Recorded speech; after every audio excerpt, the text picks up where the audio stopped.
Comunhão, ter tudo junto, ter tudo em comum, estar tudo de forma interligada, tão intimamente que se confunde com uma coisa só.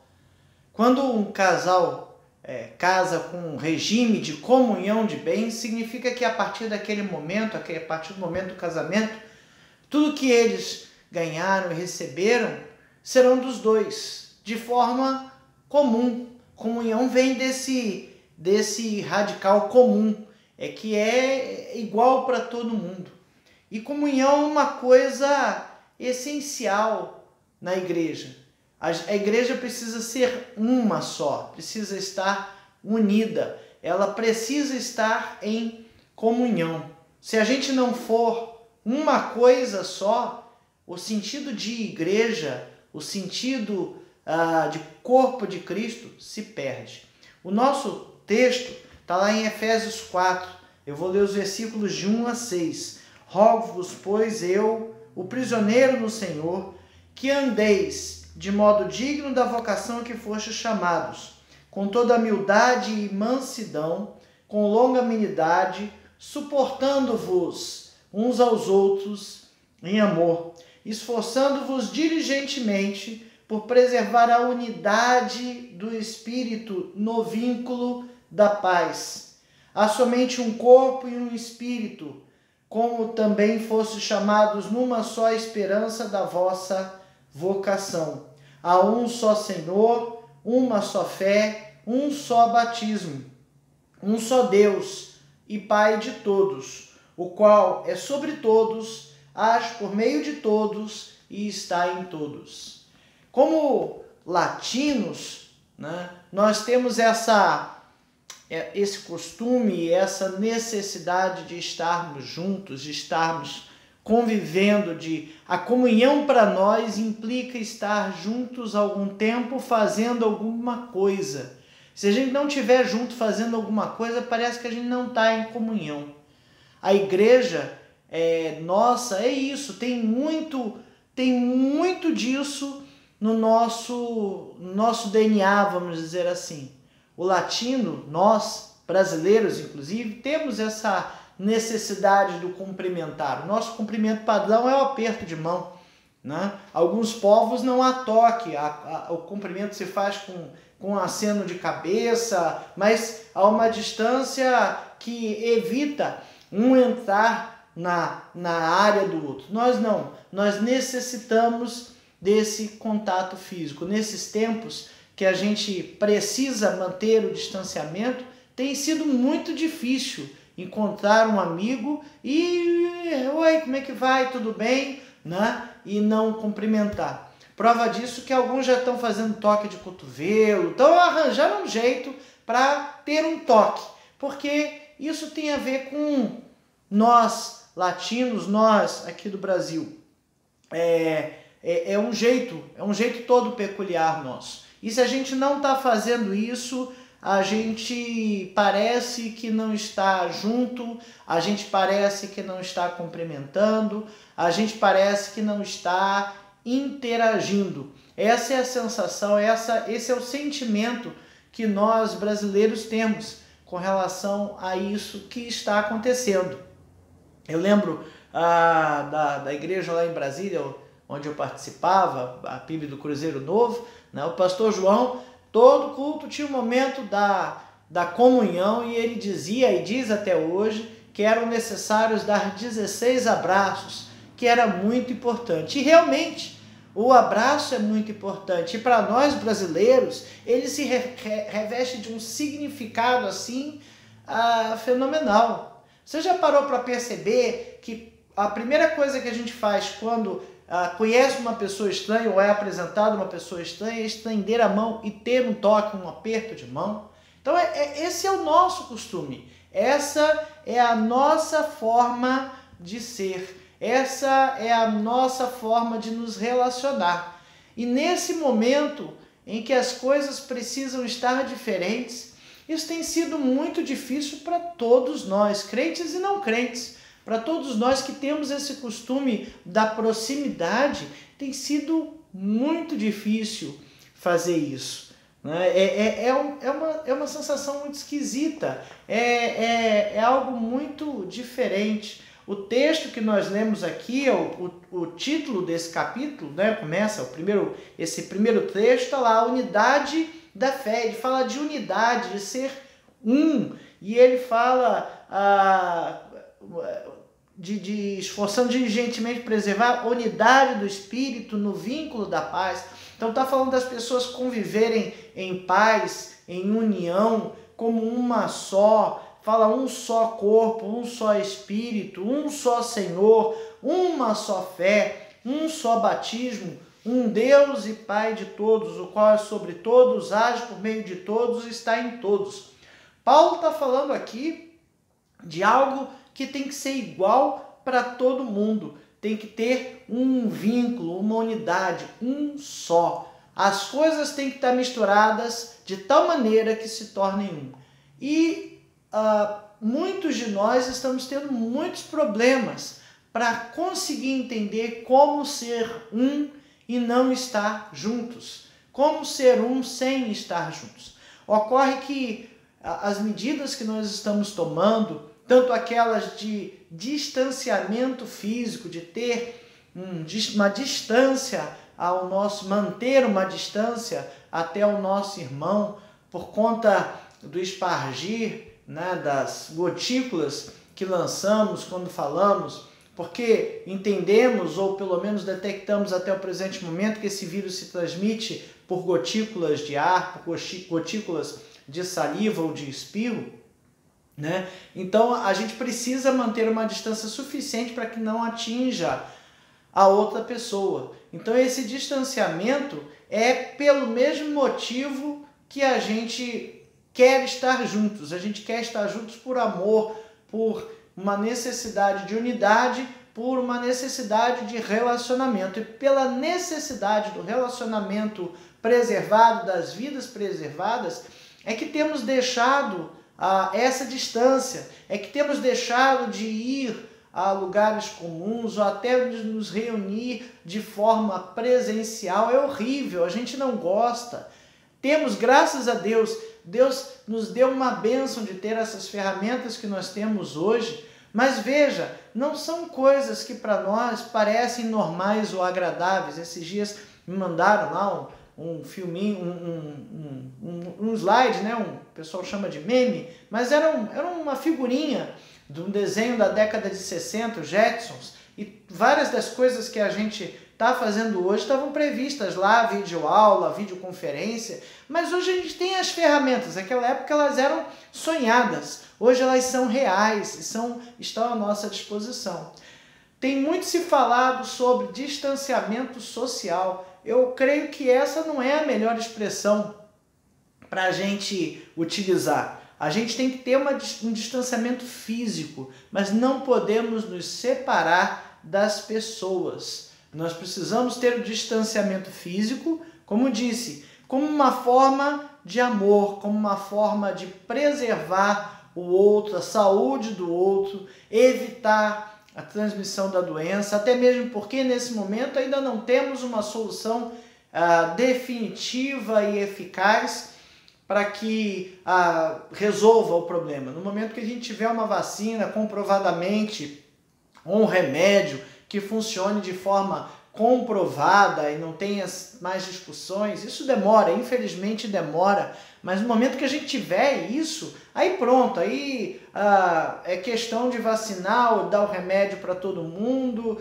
e as coisas voltam ao que eram antigamente. Por enquanto, a gente precisa manter essa distância como forma de evitar que as pessoas que nós amamos sejam contaminadas e corram um risco que seja desnecessário. Pessoas estão deixando de trabalhar presencialmente porque têm as tais comorbidades, ou seja, 2 enfermidades ou mais, e que são um público de risco. Pessoas idosas têm que deixar de ter atividades presenciais pelo mesmo motivo, são um grupo de risco. Mas a gente precisa que a comunhão entre nós seja mantida. E vem a nossa cabeça esse desafio, essa charada que a gente tem que matar. Como manter a comunhão com o distanciamento físico para o qual nós estamos sendo obrigados a fazer. Não só na igreja, mas fora da igreja também.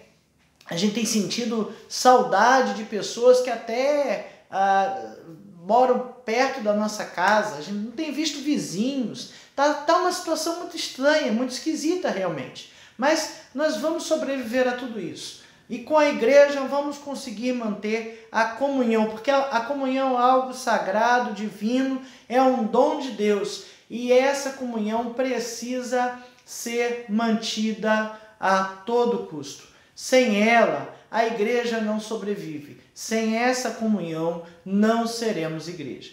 Bom, essa é a lição número 7, que tem por título Comunhão que resiste ao distanciamento. Então vamos lembrar aqui distanciamento físico, não distanciamento social. Vamos falar de distância física que eu tenho que manter. Se eu estou trancado em casa é por conta disso. Então lição 7, comunhão que resiste ao distanciamento, da revista Palavra e Vida, edição número 66. A revista Palavra e Vida é editada pela Convenção Batista Fluminense, está disponível pelo site batistafluminense.org.br. Você pode baixar lá em PDF.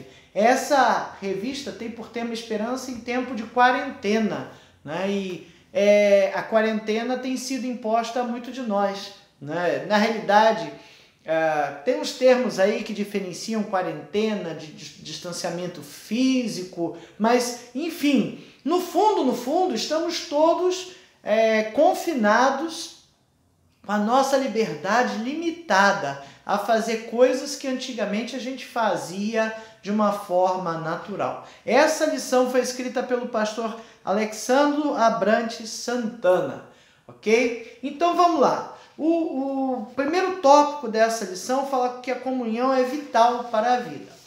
Percebam que Paulo, quando escreve esta carta, ele estava preso.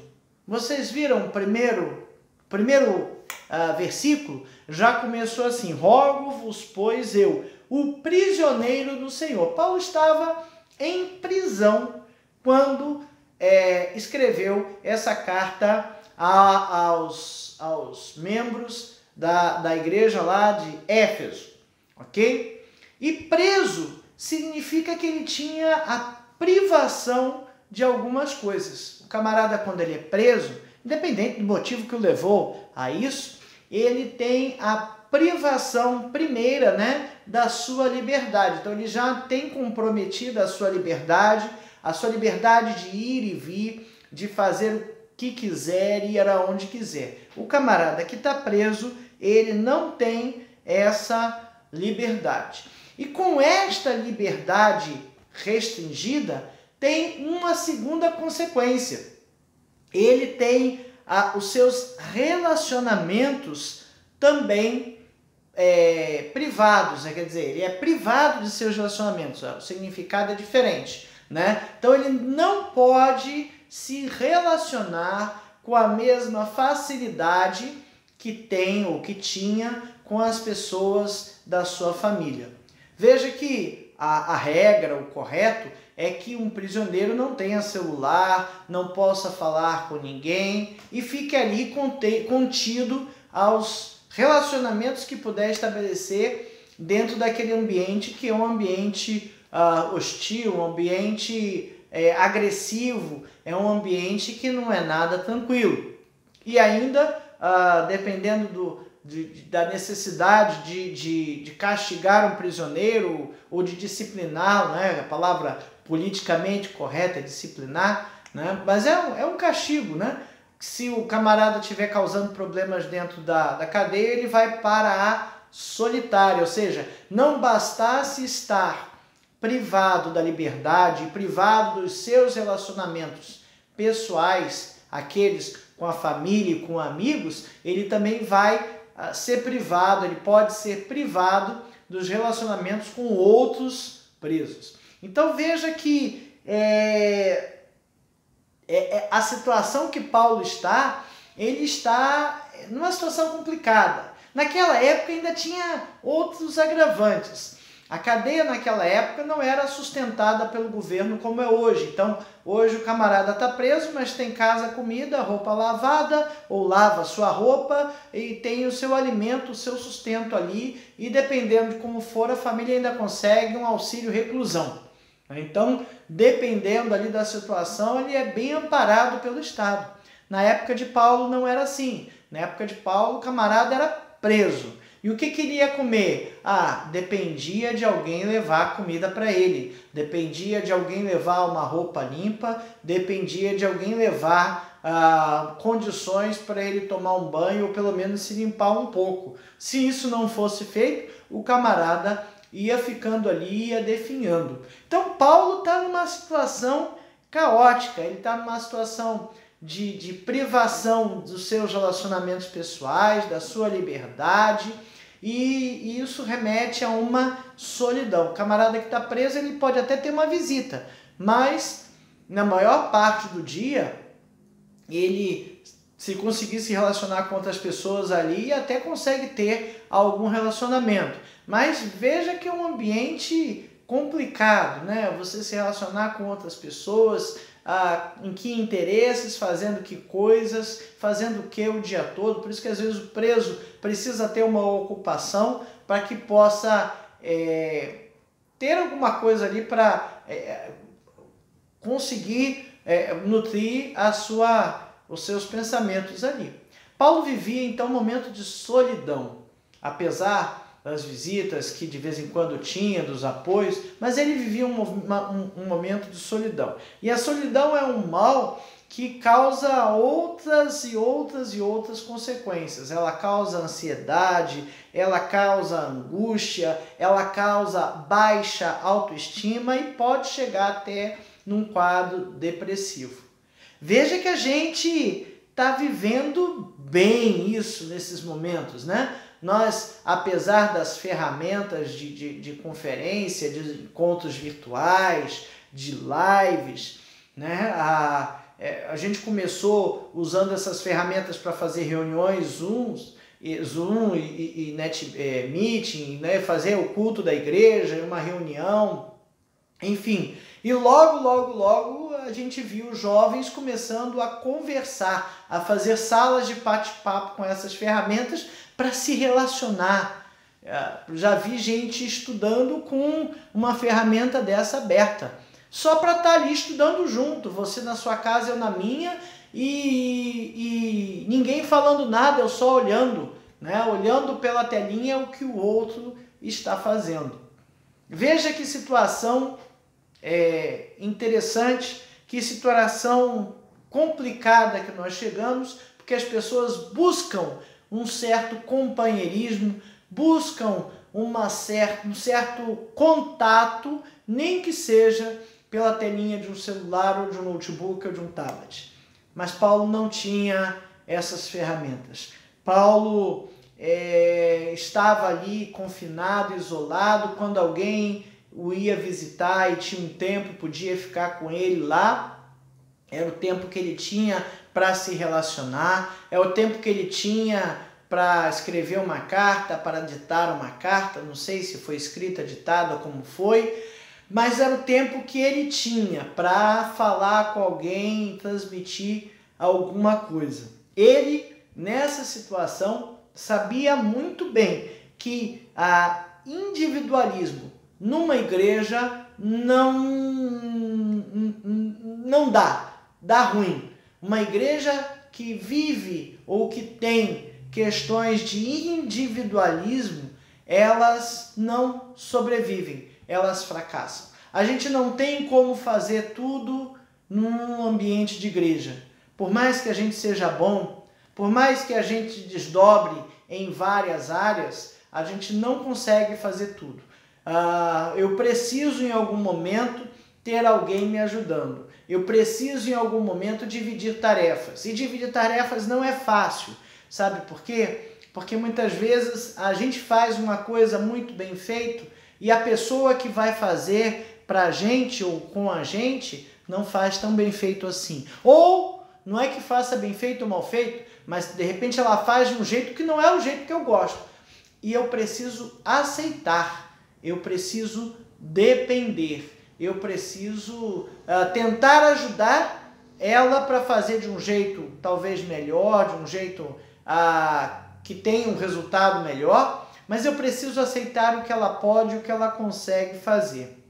Se a gente não fizer isso numa igreja, a igreja está fadada ao fracasso.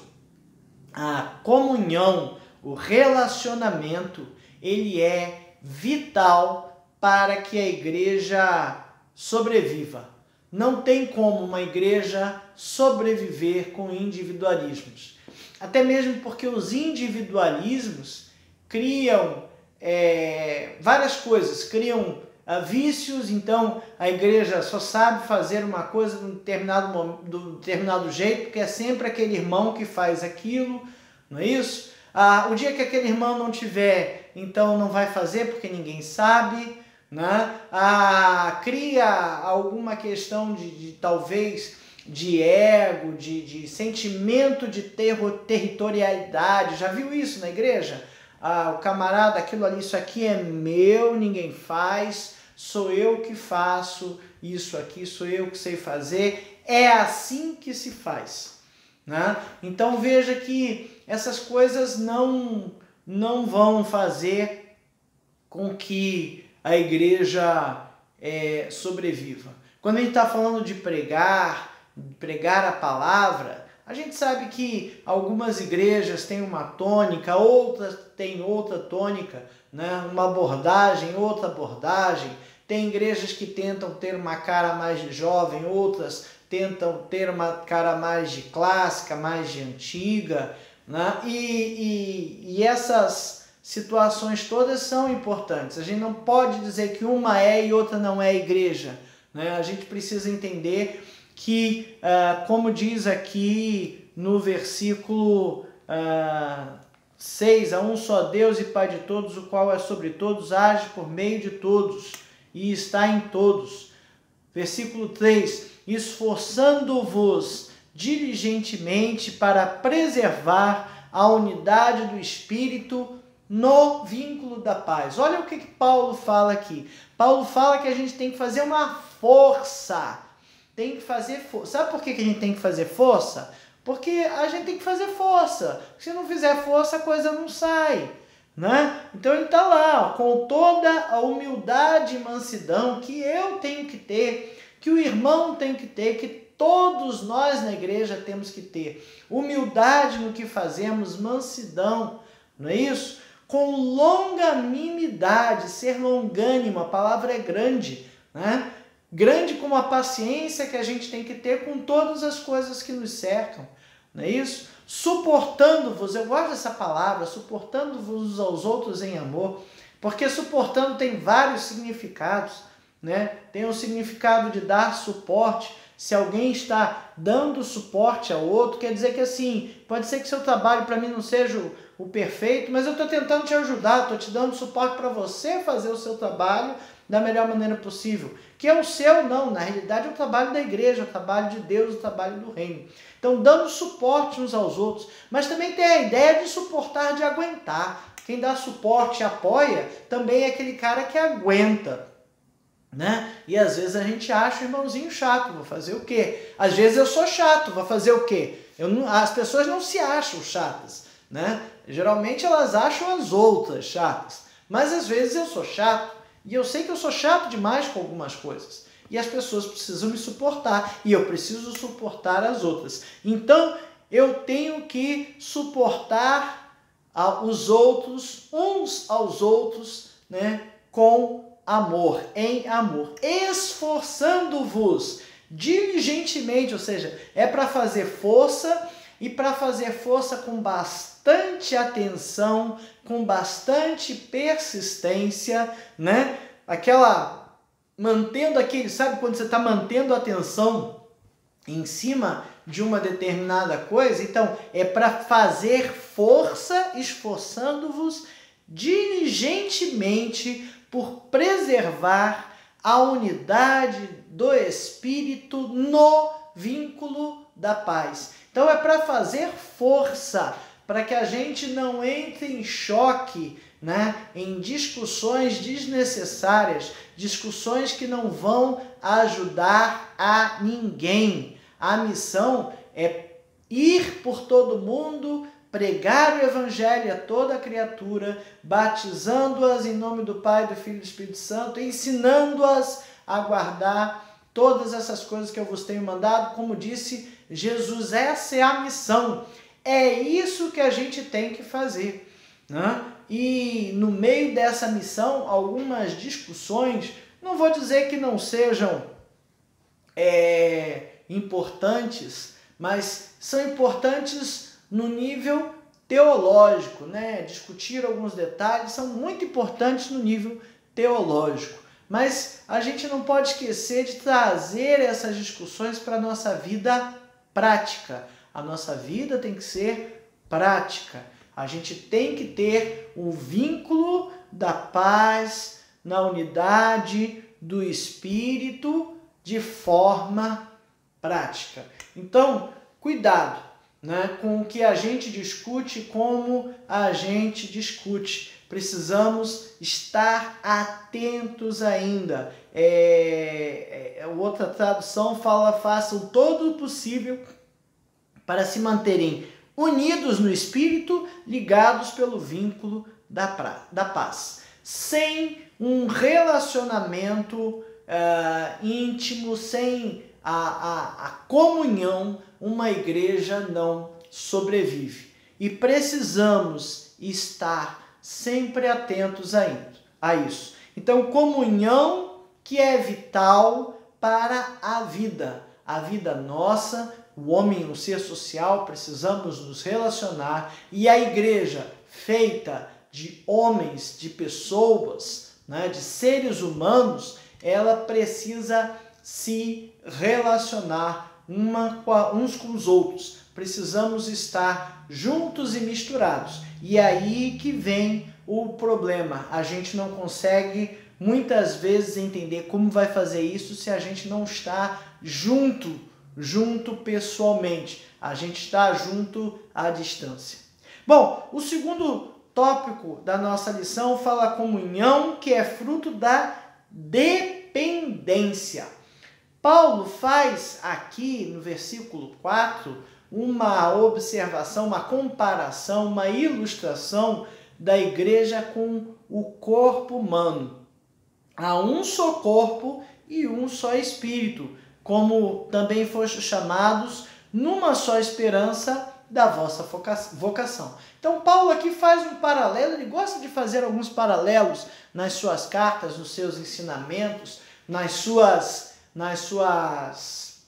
admoestações, e ele compara a igreja a um corpo de um ser humano. Veja que as duas coisas, né, o corpo e a igreja, são organismos vivos, né? Eles dois são organismos vivos. Nosso corpo humano é um organismo vivo, as nossas células vivem trocando, o nosso sangue está ali circulando, o coração batendo, e o cabelo cresce, a unha cresce, né? Então é um organismo, nós somos um organismo vivo. E a igreja também é um organismo vivo, com partes juntas e misturadas que precisam trabalhar de uma forma integrada. Necessidades de emoções e sensações. Nosso corpo humano tem essa necessidade de emoções e sensações. E emoções, quando a gente fala, são as boas e as ruins. A gente sente emoções e sensações ruins. Quem nesse momento não está apreensivo, não está nervoso, não está ansioso para sair que seja, ou está apreensivo com o recurso, com o dinheiro? Será que o dinheiro vem, não vem? Quando vem, como vem? Eu vou receber ou não vou receber? Eu vou continuar no meu emprego ou não vou? Se eu tenho uma empresa, eu vou conseguir sobreviver com a minha empresa, ou vou à falência e vou ficar devendo muito dinheiro. Então, o organismo, nós seres humanos, temos necessidades de emoções e sensações. Tanto a igreja quanto o nosso corpo são guiados por uma cabeça, então tem um ponto central de comandamento, né? Tem um local da onde saem todas as ordens. Nosso corpo tem ações conscientes e ações inconscientes. Então, o que eu estou mexendo aqui, os movimentos que eu faço, para onde eu olho, se eu foco, se eu não foco, são movimentos conscientes. E outros movimentos são inconscientes, né? Meu cabelo cresce, a unha cresce, como eu falei, o sangue está circulando porque meu coração está batendo, eu estou respirando, mas nem estou lembrando de respirar, é uma coisa inconsciente, né? O sangue sendo filtrado pelos rins, enfim, é tudo de forma inconsciente, mas tudo isso está sendo comandado por um ponto central pelo nosso cérebro. Assim é a igreja. Nós, igreja, somos membros de um corpo que Paulo fala como o corpo de Cristo, do qual ele é o cabeça, ou a cabeça. Então, veja, a comparação é essa, tá? Nós somos partes de um todo. Um todo, não são vários todos, não são várias igrejas. Aqui, neste mundo, nós usamos, o pessoal chama de placas, para nos distinguir por grupos que entendem a Bíblia de uma determinada forma. Mas a igreja de Cristo é uma só, né? Ou você está dentro da igreja, ou você não está dentro da igreja. Ou você é corpo de Cristo, ou você não é corpo de Cristo. E será que alguém está seguindo uma seita totalmente errada e é crente e é convertido? Olha, pode acontecer, né? Não sou eu, não é ninguém dessa terra que vai dizer quem de fato se salvou, vai se salvar ou não. O julgamento é final, né? E o julgamento final será no final. Então, não é comigo, não é agora. O que a gente tem que fazer é estar unidos em igreja.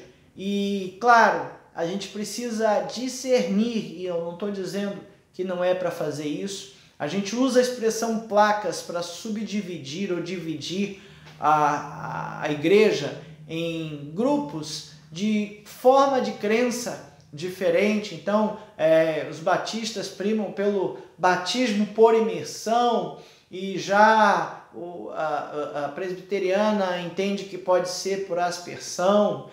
Se está certo, se está errado. São posições que nós defendemos. Mas não podemos esquecer que a igreja de Cristo, o reino de Deus, é um só. E quem está certo, quem está errado, Deus depois vai decidir. O que eu preciso fazer é estar olhando, lendo, conferindo na Bíblia o tempo todo, todas as coisas, e primando por fazer as coisas da forma correta, da forma como está na Bíblia. Veja que, mesmo dentro de uma denominação, várias discussões aparecem. Então, nesses tempos que nós estamos tendo essa necessidade desse distanciamento físico, veja que apareceram várias discussões do tipo: é o caso fazer a ceia online ou não? Isso é uma heresia, não devemos fazer. Ou então, simplesmente, olha, até pode, mas podemos esperar. Então, veja que mesmo dentro de uma denominação apenas, apareceram vários pontos de vista com relação à discussão. Esses dias eu até comentava com o pastor que o ponto central que o pessoal usou para dizer que a ceia precisava ser pessoal é porque na Bíblia diz quando nos reunir, e reunir é uma coisa presencial. Eu falei, peraí, desde 97 que eu ouço falar reunião presencial ou reunião por videoconferência, sendo videoconferência uma forma de reunião. Ou seja, apesar disso não estar, em 97, não estava tão disseminado assim, essa cultura ainda era uma coisa nova, chocante, diferente, as pessoas já, em alguns ambientes, entendiam que aquilo ali era uma reunião, que as pessoas estavam unidas debatendo com uma certa interatividade. Ocorre que a tal ferramenta virou de uma forma popular e distribuída,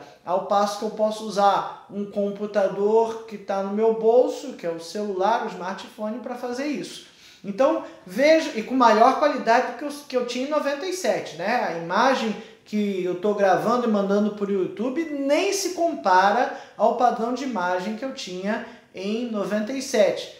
Basta imaginar que eu estou usando 8 megabits por segundo para gravar o vídeo. Na época eu fazia videoconferência a 128 kilobits por segundo. Então, veja que tamanho, formato, qualidade era totalmente diferente, mas já permitia alguma coisa. E era caro, hoje não é tão caro assim.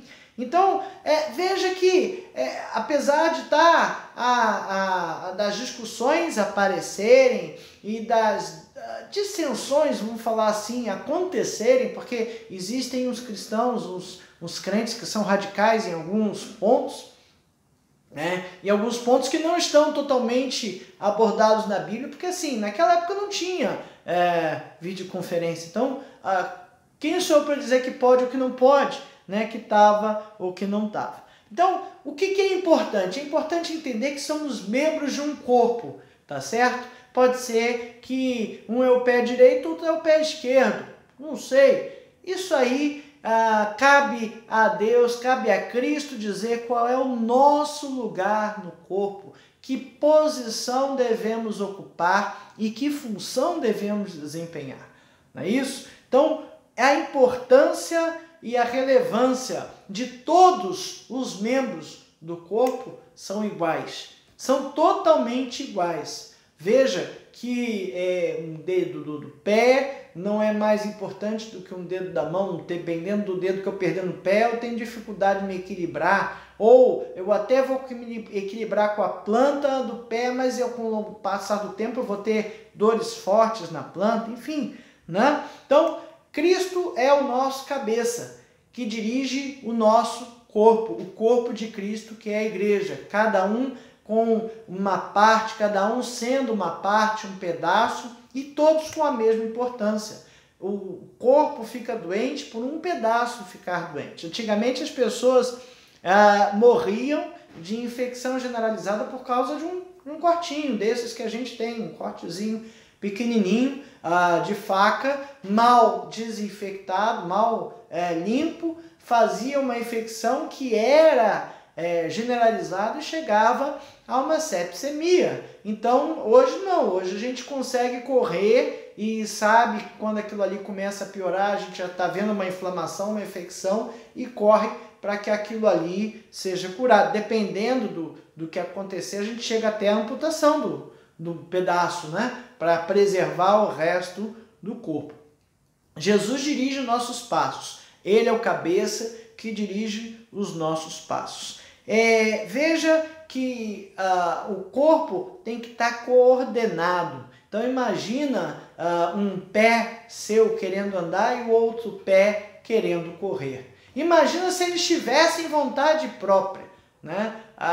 Esses dias me lembraram que a única mão com vontade própria que a gente conhece é aquela mãozinha da família Addams, né? Que anda lá por todo o local e é uma mão sem corpo, né? Mas aquilo ali é um personagem, claro, a gente está falando de uma brincadeira, mas o nosso corpo, ele é todo coordenado. Nosso pé não faz o que quer e ele é coordenado por alguém. Veja que o corpo todo tem que estar na mesma ação. Eu estou aqui sentado falando, gravando o vídeo para postar. Imagina se meus pés quisessem sair caminhando, né? Ou sei lá, se meu ouvido não quisesse ouvir, os meus olhos não querem mais ver. como é que eu vou fazer agora o vídeo, como é que eu vou fazer a atividade para a qual me propus. Se eu vou correr, olha que interessante, é o pé que está tendo contato com o solo,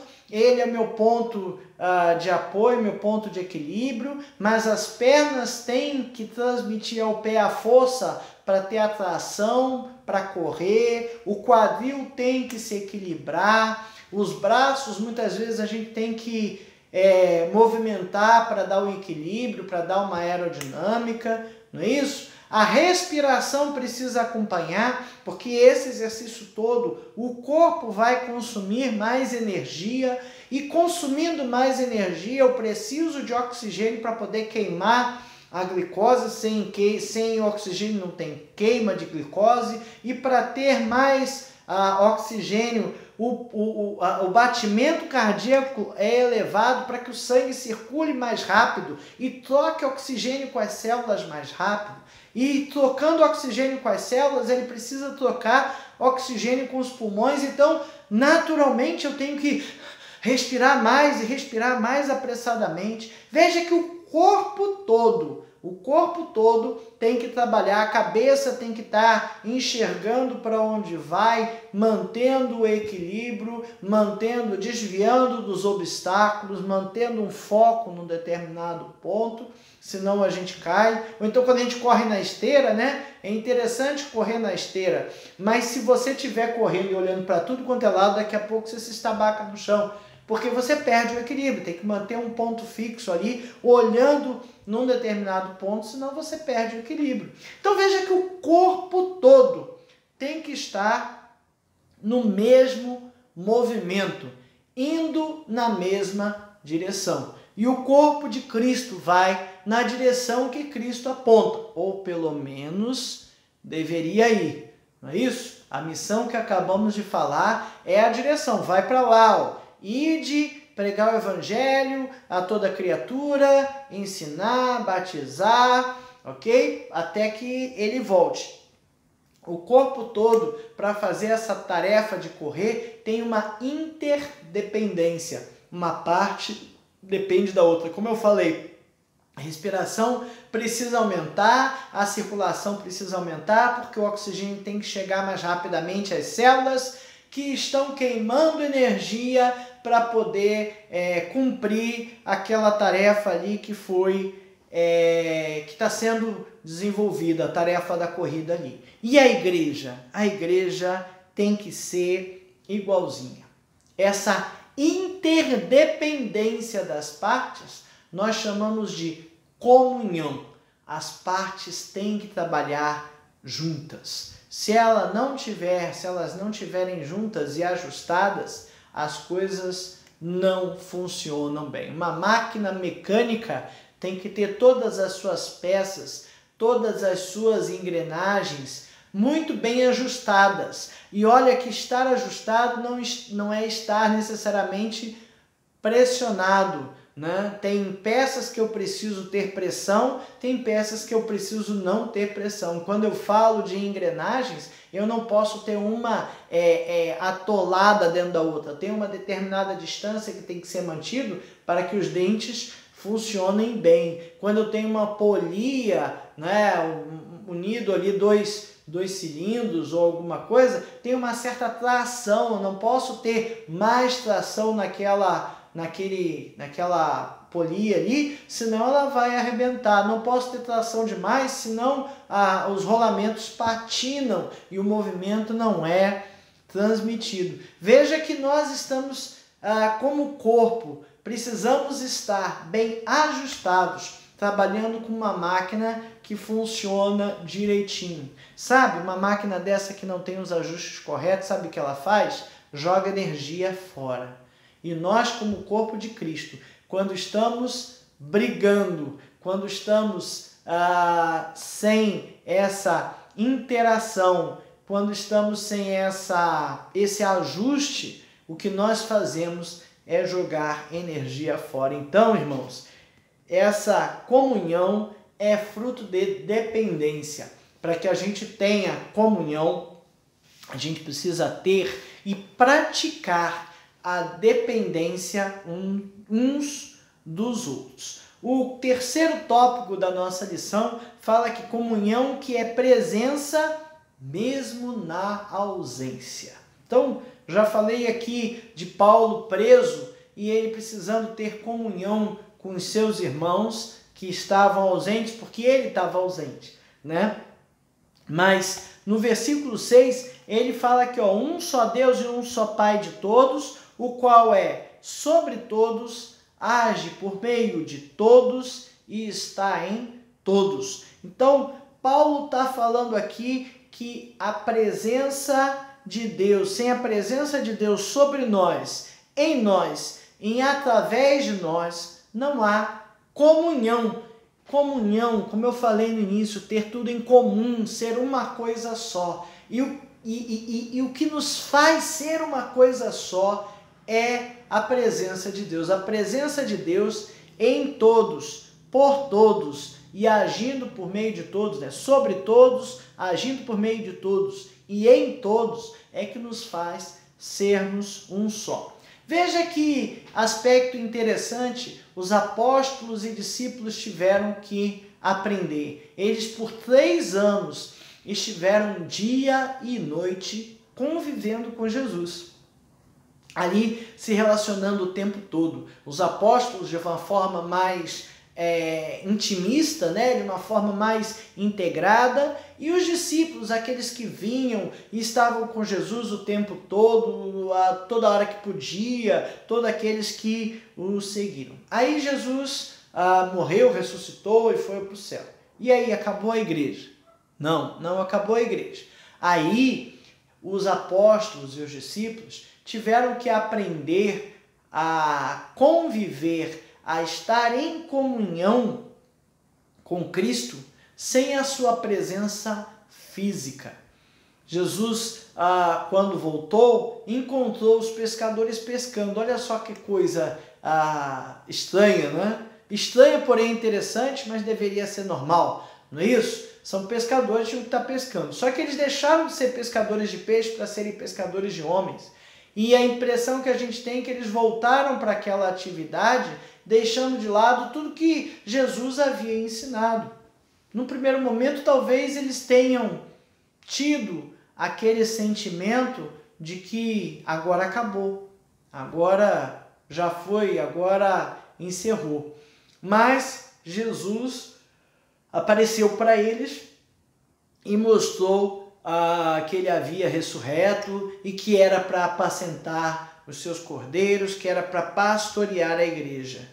Os discípulos tiveram que aprender a ter comunhão com Cristo, mesmo com sua ausência física. E, de certa forma, isso é o que nós estamos sendo desafiados a fazer nesse momento, não é mesmo?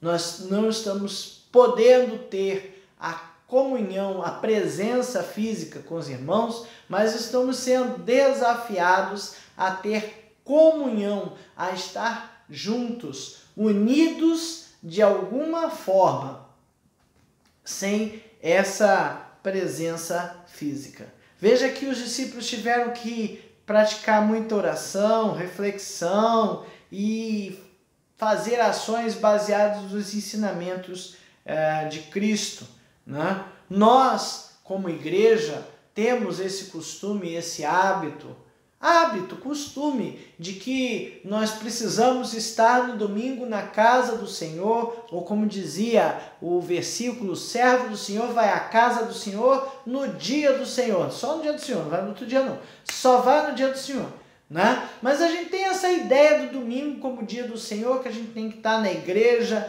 na presença, na união, no templo, no culto, nas reuniões, e que essa presença é importante e é fundamental. Ela de fato ela é importante, é fundamental e precisamos estar em contato uns com os outros, principalmente como eu falei no início, nós brasileiros que temos essa história do contato físico, presencial, realmente é muito importante para nós. Mas isso não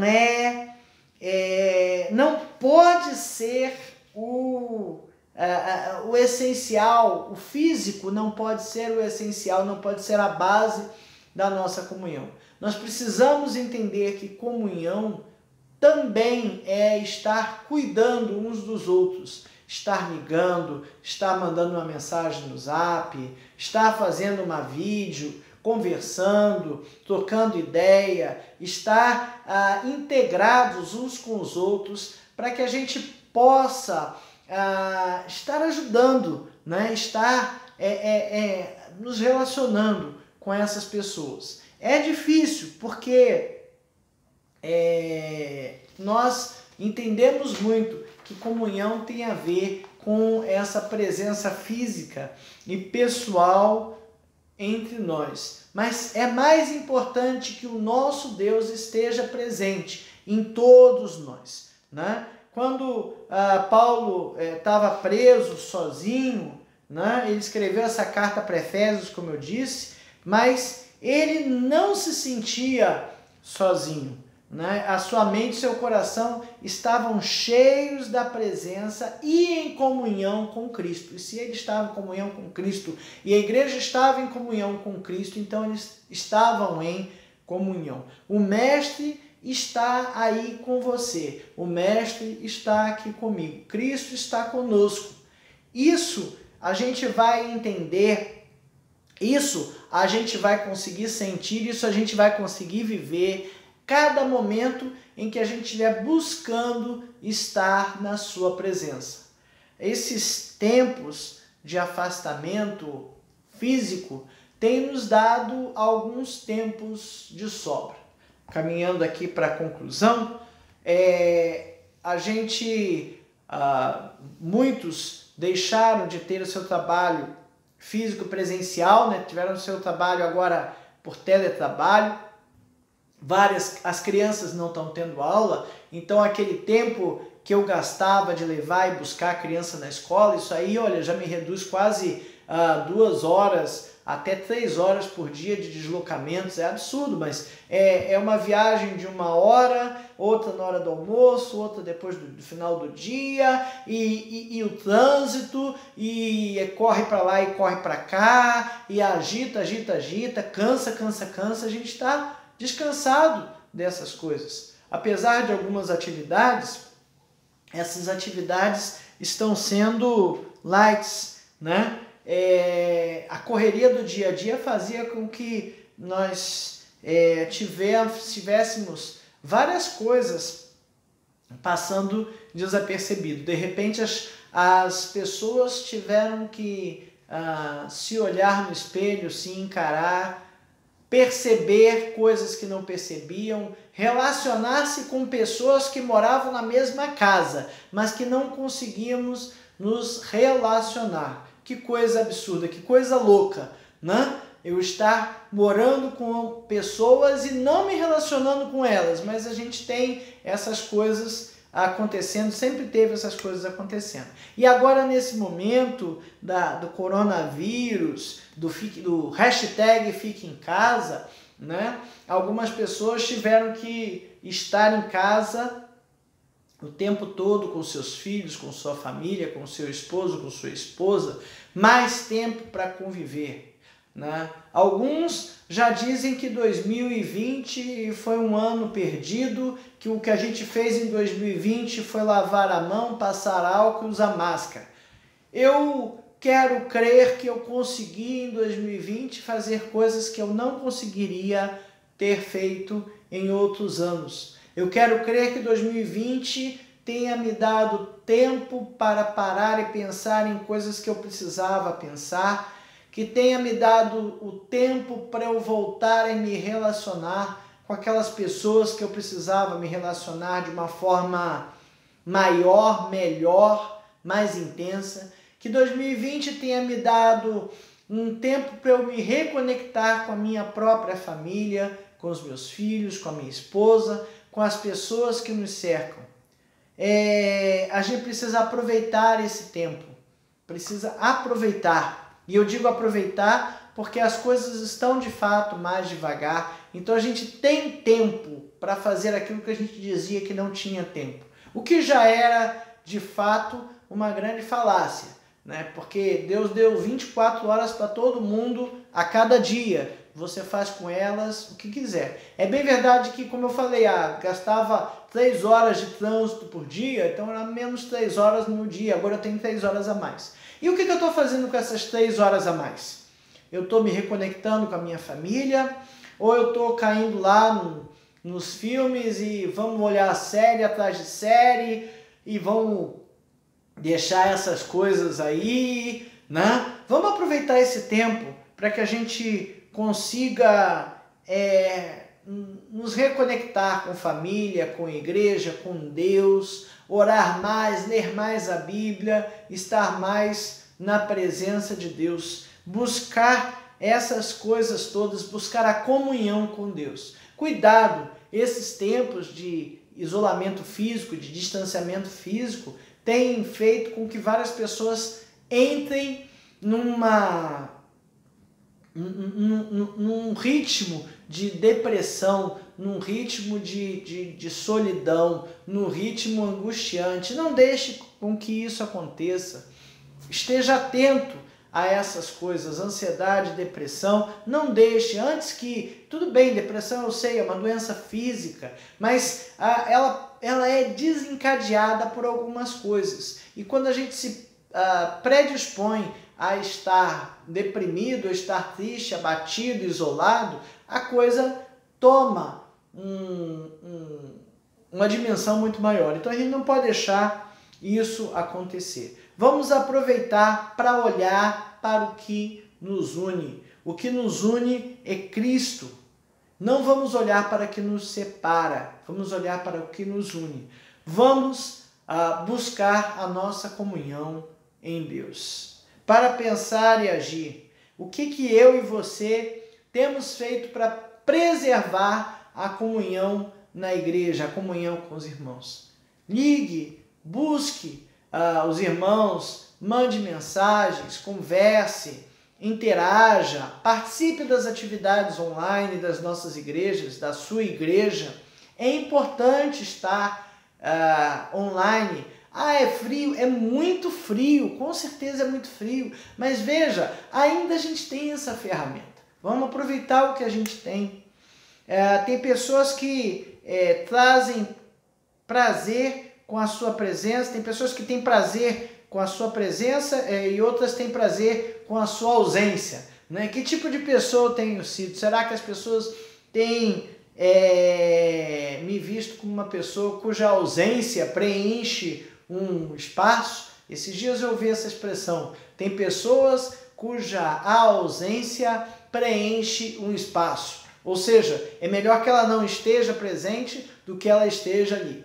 Que tipo de pessoa eu tenho sido? Será que é assim que as pessoas têm me visto? A interdependência é fundamental. Nós somos dependentes. É importante que no ambiente tenhamos todos os tipos. Então tem o irmãozinho que é mais light, tem o irmãozinho que é mais turrão. Tem um que é gente boa, tem outro que é um pouquinho mais complicado, né? Mas é bom que a gente tenha todas essas nuances no nosso ambiente, e a gente precisa ser dependente de todos esses. O nosso corpo tem os ossos e tem a carne, tem a pele que é mais sensível, tem a carne que é mais mole e tem o osso que é rígido. Cada um tem a sua função. E Deus nos ajude a, como igreja, estar na sua presença. Que a presença de Cristo seja para nós o diferencial, a cola que nos une, que nos junta, que nos congrega e que nos mantém como corpo de Cristo. Deus nos ajude em tempos de quarentena, de distanciamento em físico, a manter esta comunhão que resiste ao distanciamento. Amém.